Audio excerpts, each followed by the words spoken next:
We got everybody live here. 1240news.com, News Talk 1240 WFOY. Hi, everybody. Good morning. Good morning. Kiki, Tovey, welcome back. Good morning. Tim Kompanchenko. Wow. Very nice. Got a week to work on it. You rehearsed it. And your name again, forgive me. Emily Onimus. Onimus. Emily, I was working so hard on Tim's name that, I just had to, everything out there. Gosh, from the Veddy Theater. Welcome back. Thank you for having us. It's good to have you back. It was fascinating that your last performance here, and we knew we were leading up to opening night here, and I just thought it'd be really interesting to have you guys back and share that experience of what it was like. First, before we ask about opening night, how much time goes into development of this thing leading up to this past week? Tell us, Tim, anybody. Well, when do you start? Are you meaning the rehearsals or all the preparations? Yeah. Kiki was writing the script for this play. I started searching for an idea early spring 2009 and found what I wanted to write about by sort of June, July. Got writing and made sure I didn't have any rights that I had to deal with. This is a Leo Tolstoy story that it's been inspired by. Right. And then there's a lot of marketing that you deal with before you ever get into the rehearsal process, choosing the image for the poster and all sorts of things, letting our members know what we're doing. Rehearsals started probably, what was it? October? Too long ago. Yeah, October. How do you go about staffing or that casting? That's the word I'm looking for. Do you hear of people? Do you guys contact each other? How does that work? I've been watching Emily grow as an actor for about maybe 5 years now. Mm-hmm. She's been doing the Curtis... No, like 3.5. 3.5. There you go. Emily's 11? Yes. Yes. Okay, 3.5. Fair enough. Emily's been doing the Curtis Powell... music theater camps at Flagler College, and I've really watched her grow. I had my eye on her for this piece, and thankfully she could fit me in her busy schedule. Wow, She's a budding star here. 5 years? 3.5. 3.5. Oh, 3.5. Good gracious. My gosh. And for those who are checking us out on the web right now, I believe to your right, where I'm pointing, you'll see A Time for Everything, the poster. We've got it posted. We've got the web. You guys are looking around. What are you looking around for? I'm talking to people who are looking on the camera. Oh, geez. They're all really weird. It was opening night last night. We're They're a little, exactly, late night, if you know what I mean. No, for our viewers, I'm talking to the camera. Do you mind? To the right here, if you look in the upper right-hand corner. Isn't it the upper right-hand corner, Chris? That's correct. Yeah, Chris has put the A Time for Everything poster up there with links to the Veddy Theater and I think one other, too.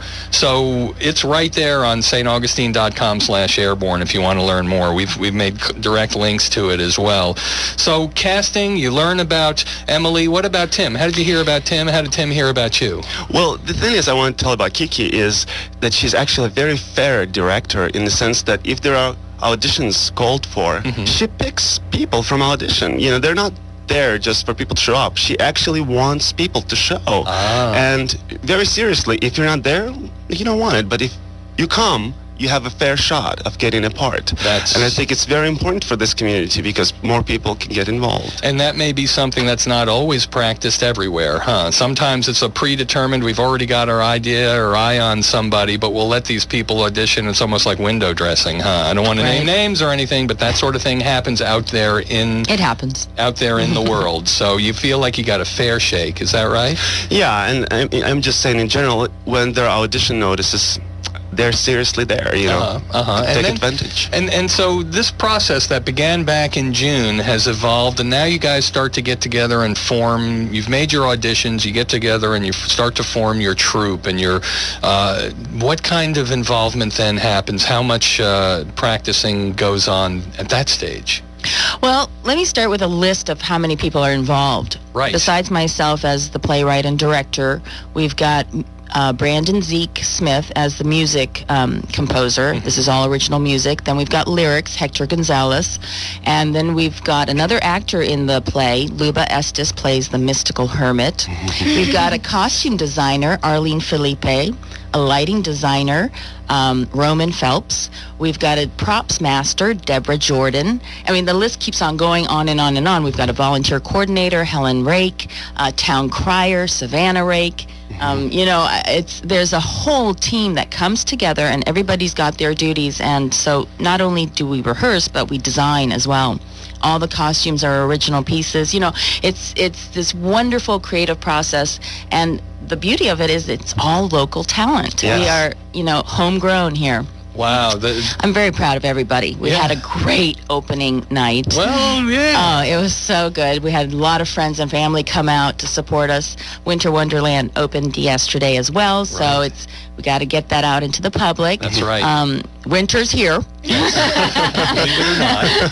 It's going to be 75 today, folks, but we got Winter Wonderland at the amphitheater. And you're right, we should mention that. Did they have the rink this year? Are they doing the we rink? have the ice rink and the ice slide, and there's a horse carriage ride and all sorts of goodies. Beautiful. The new Blizzard bounce house. See, don't miss that. Wow, if you're just joining us, we have Emily Onimus, we have Tim Kompanchenko, and Kiki Tovey from the Veddy Theater, and they're telling us about A Time for Everything and how it's developed and the process involved. Now, we're at opening week. How did things raise? How did the things start to percolate up and get a little more edgy and that sort of stuff? Anybody bite anybody's head off or anything? No. Were there any of that stuff going on? No, huh?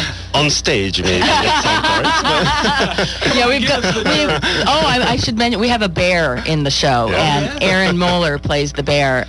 So yeah, he's going around growling all the time. It looks pretty real.